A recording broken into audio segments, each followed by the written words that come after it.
আমার যদি একটা ৮ রঙা রংধনু থাকতো, আমি শেষ রংটার নাম দিতাম নন্দিনী। সুমিন হলে অবশ্য অঞ্চিলা রাখত। আমার রংধনুটার শেষ রংটা দেখতে ময়ূরকণ্ঠী নীল হতো।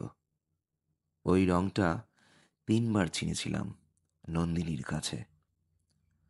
প্রথম চিনেছি নীল টিপ পরে আমার সামনে এসেছিল।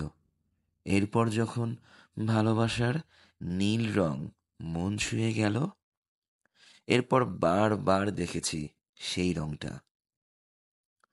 তার অনুপস্থিতিতে আমাকে কাঁদায়, হৃদয়ে বেদনা জাগায়, কষ্টে দোলায় ঠিক ময়ূরকণ্ঠের মতো।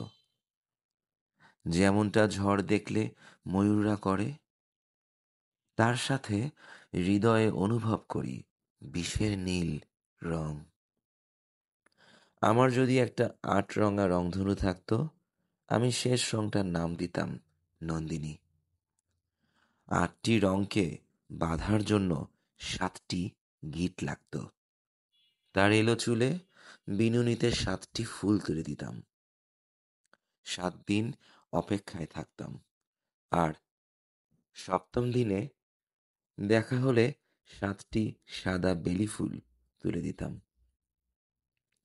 ৭ রঙা পাড়ের শাড়িতে জড়িয়ে ৭টি প্যাচ দিতাম।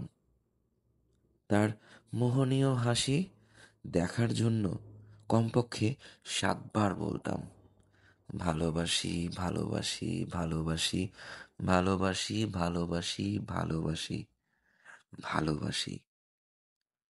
আমার যদি একটা ৮ রঙা রংধনু থাকতো, আহ, ৮ রঙা রংধনু। কেমন লাগলো অবশ্যই কমেন্টস করে জানাবেন। Stay safe, stay with the page. আল্লাহ হাফেজ।